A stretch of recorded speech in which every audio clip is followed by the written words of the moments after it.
नमस्ते साथीहरू, प्रज्ञा प्रज्ञामा तपाईलाई स्वागत छ।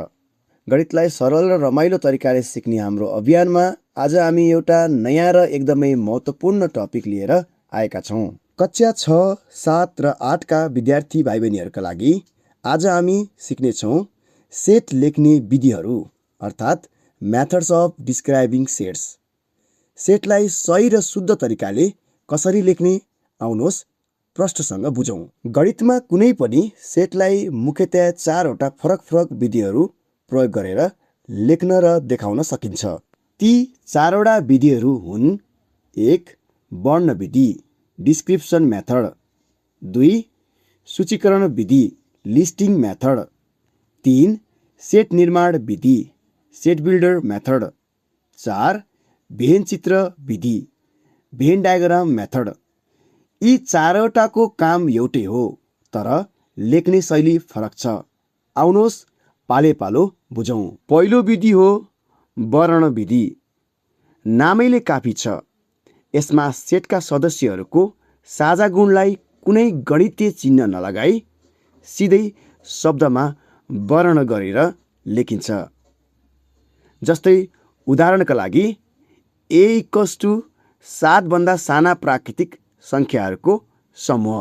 दोस्रो विधि सूचीकरण विधि, जसलाई रोस्टर वा टेबुलर मेथड पनि भनिन्छ। यसमा सेटका प्रत्येक सदस्यहरूलाई एउटा गरी छुट्टा छुट्टै कमाले छुट्याएर मजौला कोष्टक अर्थात् कर्ली ब्र्याकेट भित्र बन्द गरेर सूची बनाइन्छ। जस्तै a = curly bracket 1 2 3 4 5 6 curly bracket close. तेस्रो विधि अलि विशेष छ, सेट निर्माण विधि, जसलाई रुल मेथड पनि भनिन्छ। यसमा सबै सदस्यहरूलाई एउटा साझा भेरिएबल जस्तै x मानिन्छ र सूत्रको रूपमा नियम बनाएर लेखिन्छ।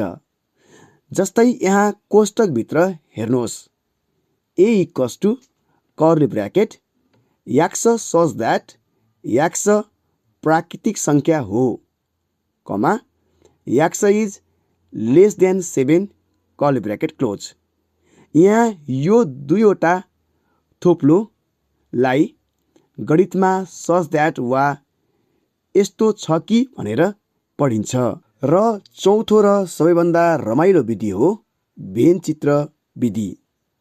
यो एउटा चित्रमय प्रस्तुति भिजुअल रिप्रेजेन्टेसन हो, जसमा सेटका सदस्यहरूलाई संख्यामा मात्र नलेखेर एउटा बन्द गोलाकार वृत्त वा चित्रभित्र राखेर देखाइन्छ, जसले गर्दा सेटको सम्बन्ध आँखाले हेरेरै सजिलै बुझ्न सकिन्छ। तपाईहरू नझुक्किनुहोस् भनेर मैले एउटा उदाहरणलाई 4वटै विधिमा राखेर यो तुलनात्मक तालिका बनाएको छु। परीक्षामा प्रश्न जुनसुकै विधिबाट आए पनि अब तपाईहरूले सजिलै चिन्न र एउटा विधिलाई अर्को विधिमा बदल्न सक्नुहुनेछ। अन्त्यमा कुन विधि कहिले प्रयोग गर्ने त्यो थाहा पाऊँ। जब सदस्यहरू थोरै र निश्चित हुन्छन्, सूचीकरण विधि सजिलो हुन्छ। जब सदस्यहरू अनगिन्ती हुन्छन्, सेट निर्माण वा वर्ण विधि उपयुक्त हुन्छ। अनि सेटहरू बीचको सम्बन्ध छिटो बुझ्न भेन चित्र विधि उत्कृष्ट मानिन्छ। भिडियो कस्तो लाग्यो? मन परेमा लाइक, सेयर र च्यानललाई सब्स्क्राइब गर्न नभुल्नुहोला। धन्यवाद।